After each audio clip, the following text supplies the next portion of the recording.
welcome back to my tribe. Okay, you guys, so my plan is to not be smacking on camera because I'm totally finna have some lunch. I went to Burger King and I am starving, you guys. I'm about to get into this. It's 1 o'clock already and I've been fasting since yesterday and I'm starving at this point. So I just got a Whopper Jr. I didn't go crazy because I didn't want to like feel like a fat kid, but I'm definitely hungry, so I'm gonna go ahead. Let me show y'all what my food looking like. I hate when they just like throw the lettuce all over like this. Let me show y'all. This my Whopper Jr. And then I got some onion rings. You guys see that? And I got a sweet tea to drink. And some onion ring sauce. So anyways, you guys, I just seen a comment, and I get this question quite often. It's about traveling with kids.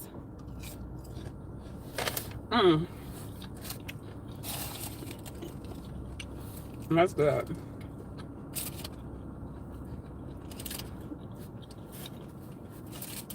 The onion ring's fresh.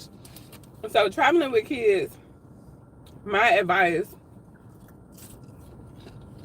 or if you got a family, would be, if you're married, okay, first of all, let's do this. Before you even think about taking a contract, like that's not local, like before you even think about leaving, you first, if you got a family or you got kids, you got to weigh your options, right? So for me, when my son goes to his dad's house, especially when we're homeschooling, and he could stay for as long as he wanted to, as long as like it was cool with his dad or whatever, right? So when he would go to his dad's house, for me, that's when I would go travel. Let me take a bite, y'all.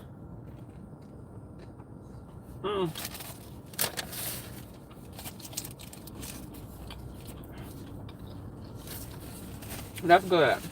And I'm hungry.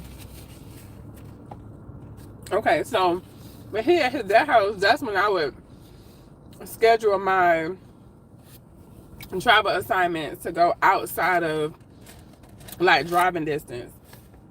So that's the first thing, because if you don't have a babysitter, or if you don't have anyone to help you, if you're a single parent, or if you don't have no one to help you, it's gonna be a little bit harder, right? So I would just travel when he was at his dad's house.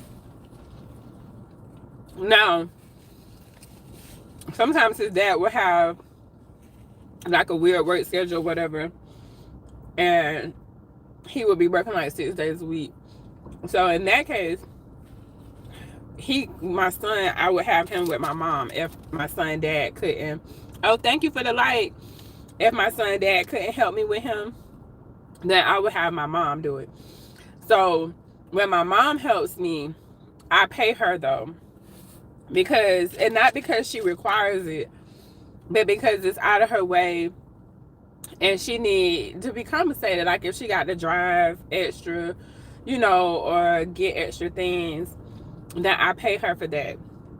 And so you got to calculate that into your expenses, for your travel expenses, right? So if I pay my mom $250 a week, that's another $1,000 or more, depending on, let's just say $250 a week. Then that's $1,000 that's coming out of my overall profit, right? Travel profit. Now, if you're thinking about traveling, you're probably thinking about money. And when you travel outside of your permanent resident, you gotta think it's gonna cost you money to live there, right? For your housing, expenses that's gonna be there where you're gonna be traveling to. Before you get there, you need to find out if you're gonna be staying in a hotel, renting a room, or how much money can you spend on housing, because you know how much money you need to be bringing home. Because if you say I'm gonna go traveling means you should be bringing in over about $7,000 after taxes, right? Okay, you still got to calculate, even if it's a $10,000 a month travel assignment, you still have to calculate living expenses in both places. Now, if you by yourself, you can rent a room. You know, you can almost sleep in your car, depending on. I done slept in my car before, not for long periods of time, but I have slept in my car, especially if I'm driving like 2 or 3 hours away. I'll get somewhere early and I'll sleep in the car. Or if I want to, like, sometimes I might not stay the night in my car. I might just take a nap, I should say, and then drive home, depending on how far the distance is. But if you got kids and you really don't have like a lot of income where you can afford to travel to another city, because it costs you money to get to the other city, you will get reimbursed, but it costs you money to get to the other city, and you got to have somewhere to stay. So you have to have that money already before you even get to your facility. So you're gonna front yourself your travel expenses for how, like, to get there, and your housing and meal stipend. You're gonna pay for all of that up front before you even start making any money. So you have to have all this calculated before you take a trip, so you can understand like how much money you really gonna be bringing in. Because if you spend $5,000 to get, a room for a month, and whatever it costs you to travel there, which it shouldn't, it shouldn't cost you $5,000. Let's just say it costs you $3,000. $3,000 is more realistic. So if it costs you $3,000 to get to the facility and to for your housing for a month, that means it's you're not making any money until you put that money back. So if you got kids, and a family or something, you got to take all this into consideration. But once you start making money, that first, so you'll be paying probably $3,000 or $2,000 a month at the place you're staying at. Plus you got your permanent address. Now let's just say you decide that you want to be, I think if you're going to travel with your family and making an experience and not just about money, I think a travel trailer would be a good idea. Because with a travel trailer, you can still have your permanent resident in Florida or wherever where you're from. You can still have your permanent residence there, like at a post office box. And your post office box, a lot of them these days have street addresses. But if you got a permanent address and you live in your RV, then you don't have to worry about that extra housing expenses that you would if you kept your place like a permanent place somewhere, like a stable place. So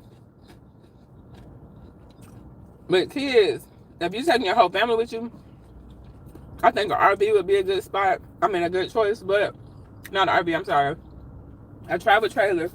But you got to take in mind too, with the travel trailers.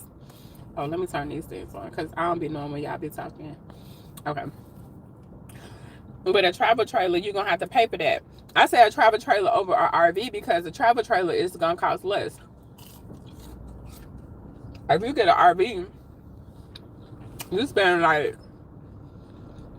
$60,000, $70,000, 30 on the old or used one, you know what I'm saying? So if you do a travel trailer, you can get a trailer. If you already got a vehicle, if you got a truck or something, you can just pull a truck, or an SUV. You can just put a trailer, excuse me. Now, depending on how many people it is in your family, it might be a little cramped, But don't go out and spend, like you can get a travel trailer for about $10,000. But if you go get an RV, you're gonna spend a whole bunch of money. I would say up front though, maybe don't travel with your family up front. Maybe go first, get a feel for the area, and then maybe bring your family in later. Because you don't know if you're gonna even like it. So you gotta be careful that you don't spend too much money up front and then you don't even like it.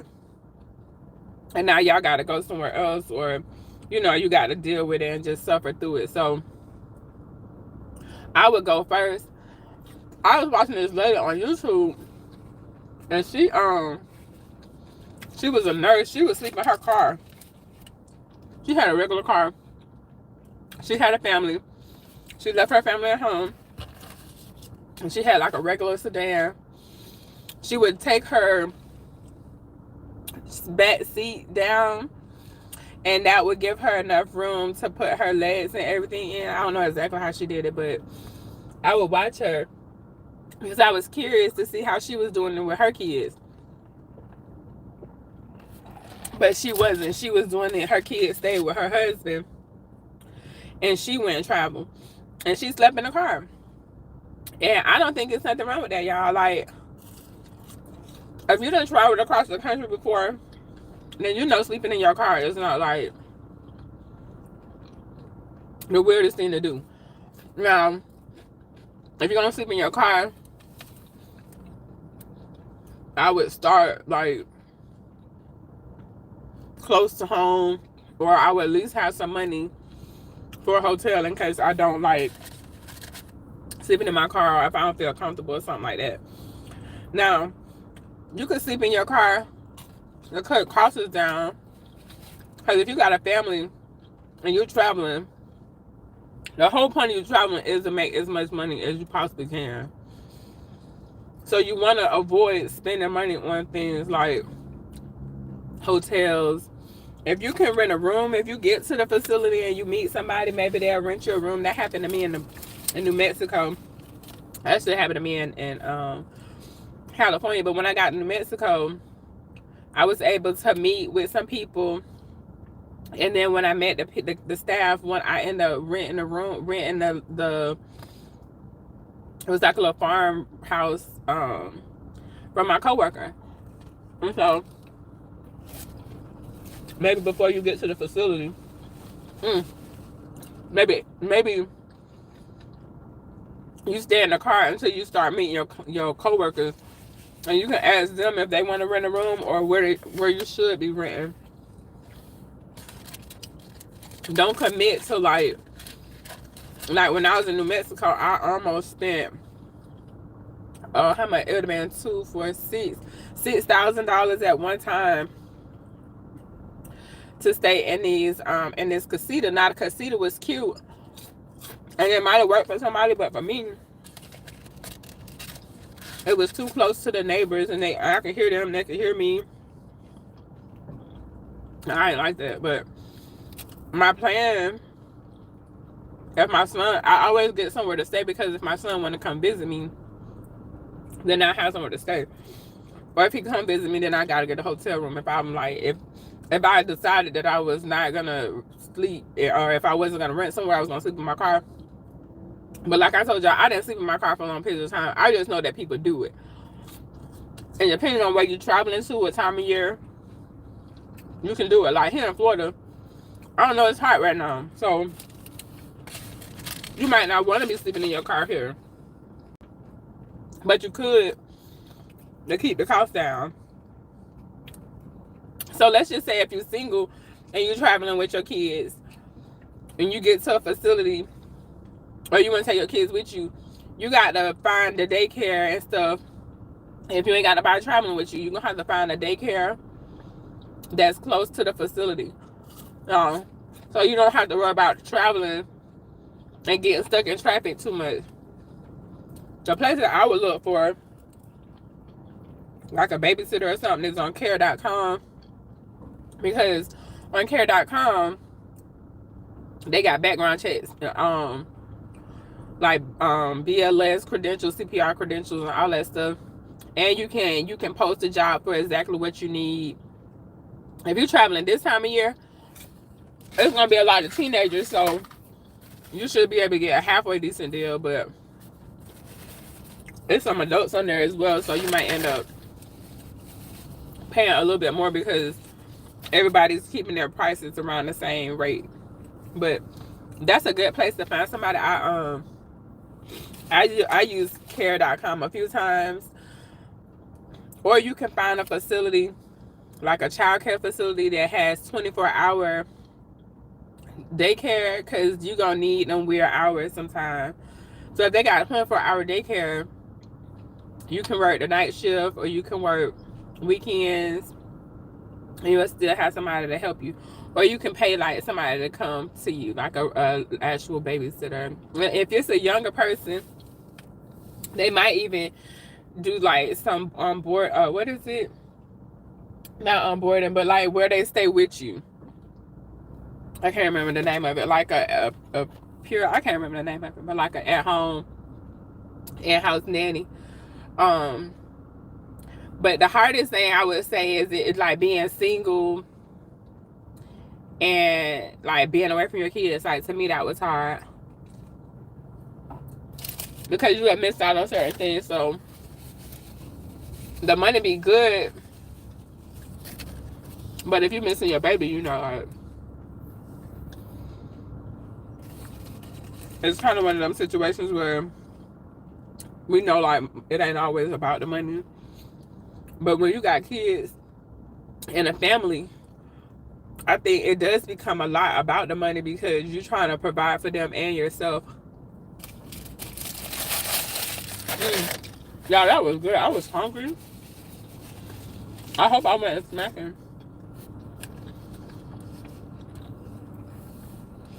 Hold on, y'all.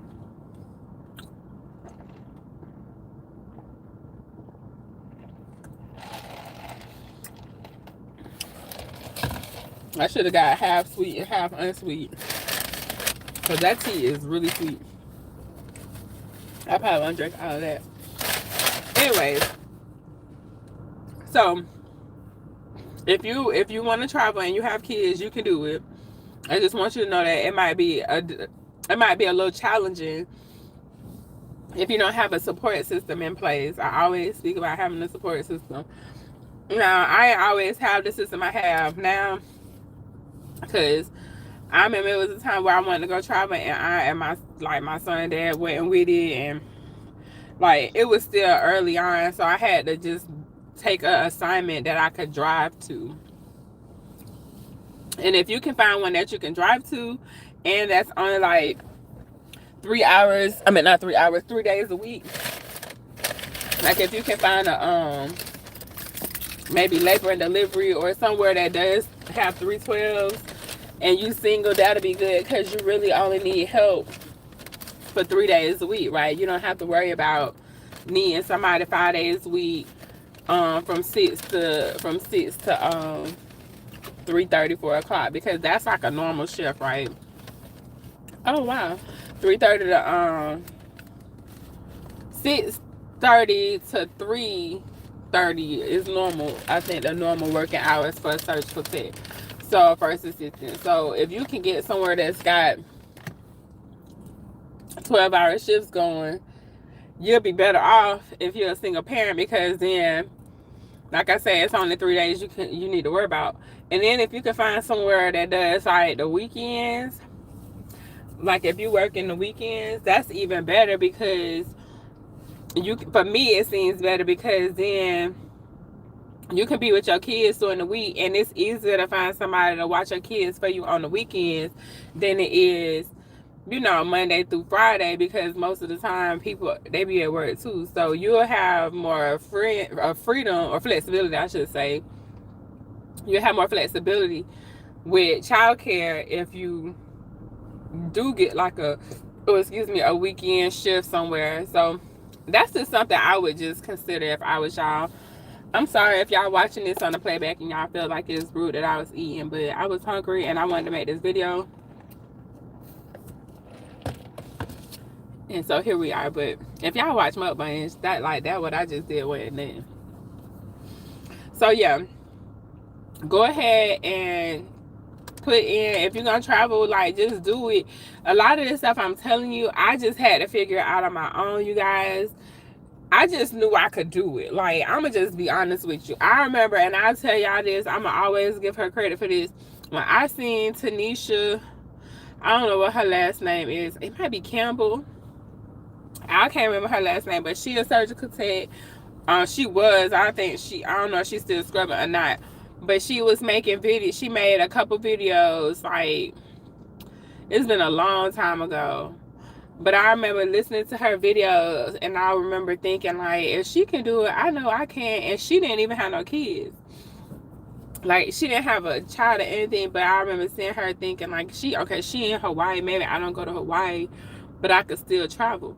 So I just tried it. And a lot of times it might not go the way that you wanted to go at first. Like, it might be like, oh, you know, this shift don't work for me, this shift, or, you know, this facility doesn't work. Like, sometimes you just gotta try something and see if it works. And if it don't, just be okay with it, and then just try something else. You know, don't be so attached to the outcome to the point where you just give up. Like, a lot of this gonna be hard. I'm not gonna lie. It's gonna be not hard, but it's gonna be difficult. It's not gonna be easy. But if you trying to, like, if you somebody and you don't have no other way to make money that you can think of that you might want to do, like, you decide that you want to go be a surgical tech, that's great. Go do that.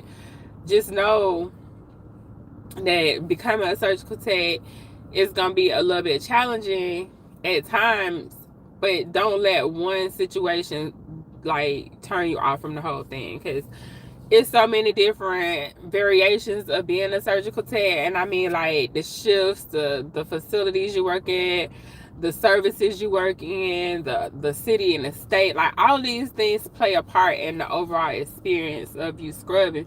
So somebody might have a extremely terrible experience, you know, at a facility, and then they like, oh, I hate this, you know, career. Or somebody might be like, oh, I was a parent and it was hard because I was on call all the time.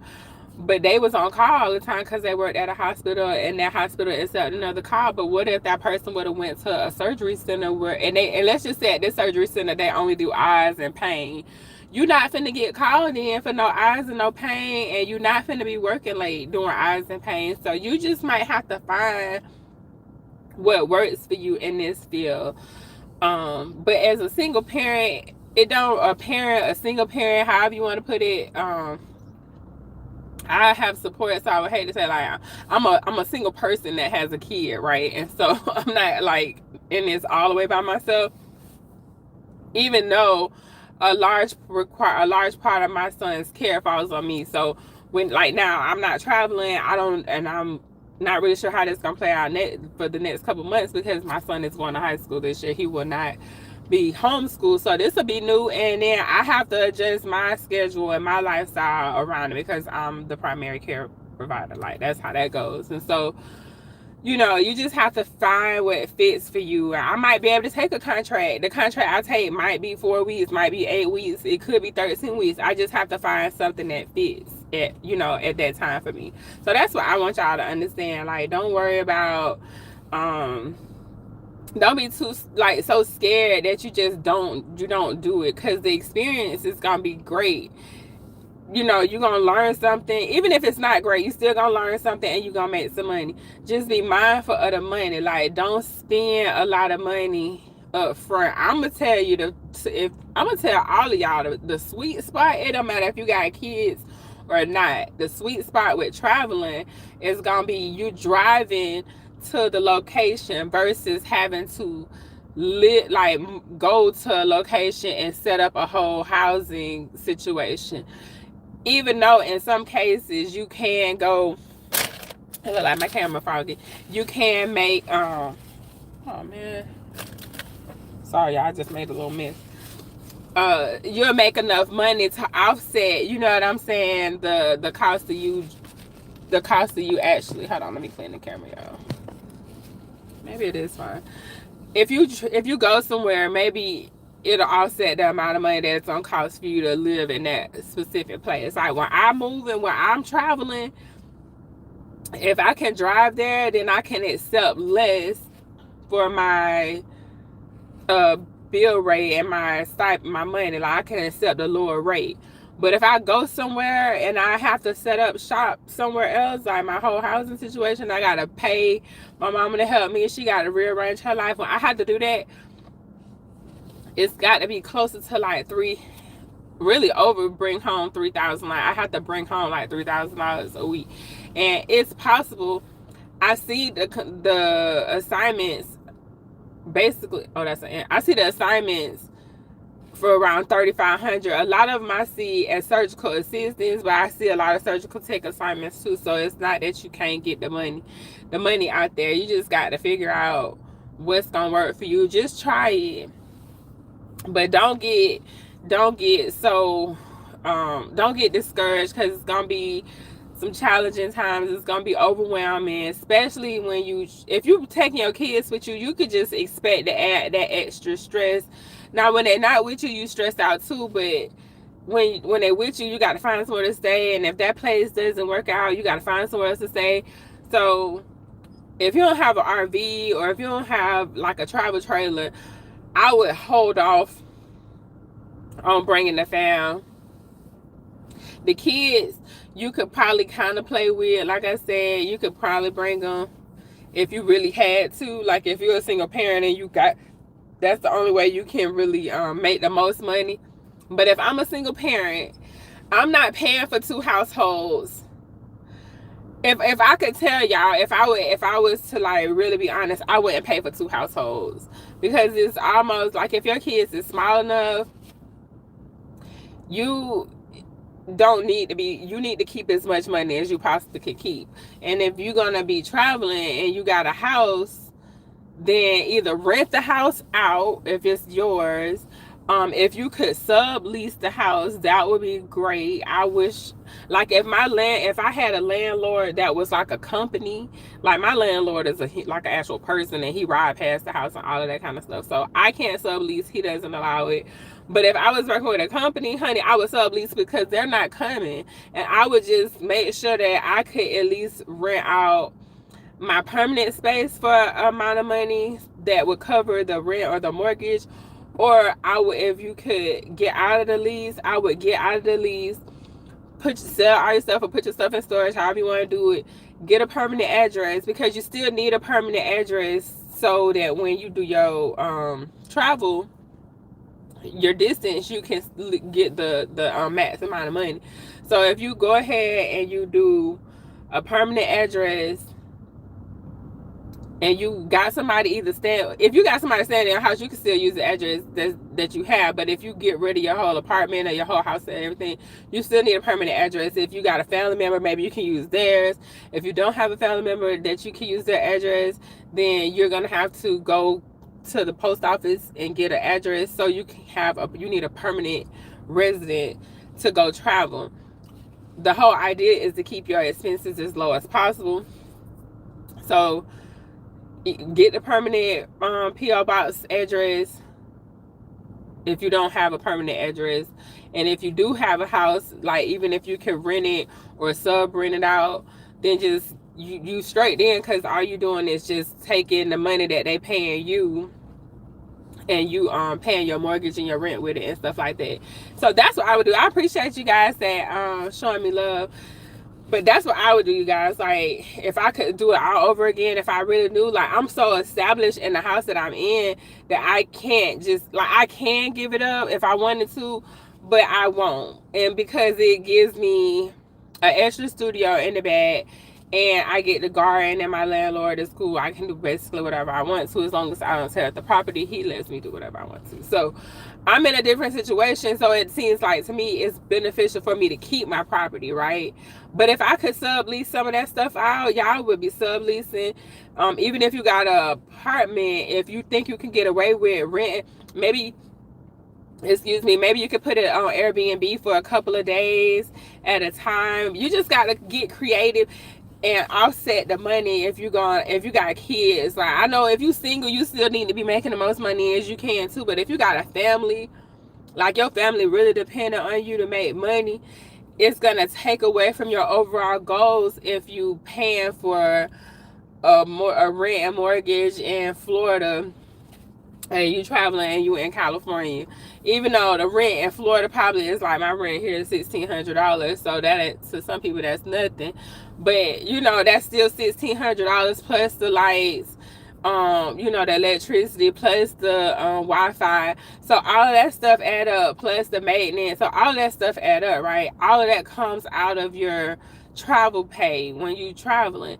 So I could eliminate, we'll say $3,000, $3,500 worth of, maybe 3,000 worth of bills just by Xing out having that extra house.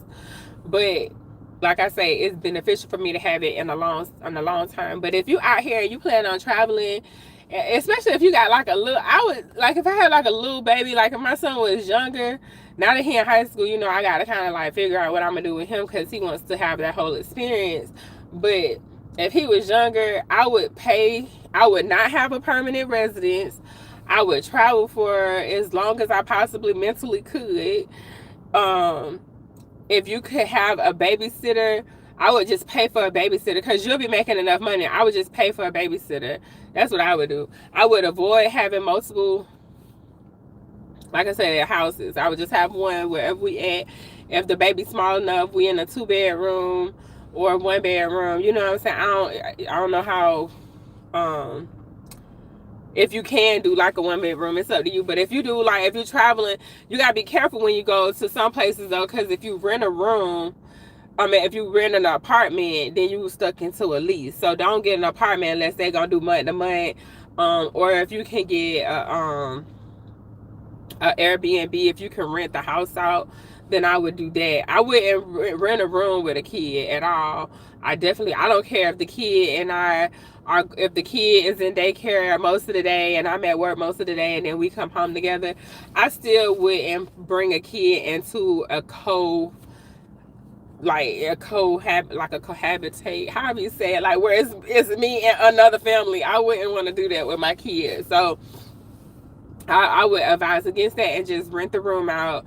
And then when you rent the room, rent the whole house out from Airbnb, but you're gonna have to pay somebody to help you watch your kids. So I just want to try to answer this question because I get it a lot. I get a lot of people asking about the kid thing and am I single? Do I travel with my son? I go to places. I don't have him come with me up front. Typically, I like to go get a feel for it. Then he flies in and visits sometimes. Sometimes he don't. Sometimes when I'm done with the contract, I just go. We just come home and hang out. It just depends on, excuse me, where where I'm at, what we got going on, what he want to do with his dad, and all that kind of stuff. And so it's possible. It is stressful. You are gonna miss your kids if you leave them. You're gonna miss your family. But you can schedule like visits. So if you know you want to go home, if you working, even if you're working at 5/8, you can put in your contract where you might need like a 3-day weekend or a 4-day weekend or some time off or something like that, so you can go visit. Or you can take a week off in between, if you want a week or 2 off in between contracts, and then go chill or have them come visit you. But that's what I would do, you guys. Like, excuse me, I would definitely, if you got the money and you want to live like a traveler, like a nomad kind of lifestyle, get an RV. Not an RV, I'm sorry. Get a travel trailer. Pull that travel trailer, and then you can drop the trailer and then still have your car to drive, right? To work. And a lot of facilities will let you, I can't say it depends on how big the travel trailer is. I was gonna say you might even be able to stay at the hospital. Honestly, you might not have, but you got to still have somewhere to hook up your stuff with your travel trailer. But the last place I went, they had like 2 RV parks, right? Or not the last place. Well, yeah, and Zephyr Hills, they definitely had a whole bunch of travel trailer places there, because it was like a lot of trailer parks there. But in New Mexico, it was a really nice travel trailer or trailer park. Not a trailer park. What is it? It wasn't a trailer park there. That was like a campground, whatever. It was really nice, and it was right close to right next to the facility, so people didn't have to travel far to get to work. They didn't have to commute. But that's a great way to keep down costs, I would say. If you're gonna have kids, have your travel trailer, take your whole family with you. You know what I'm saying? If you can live a nomadic lifestyle like that and just go from one place to another, that would be fun. And then you would that's just your lifestyle for a little while. But I would definitely not, if you could avoid paying for two places, I would definitely avoid paying for two places. If you can get somewhere that you can drive to, that'll cut down on costs. Like, then you don't have to worry about the expenses.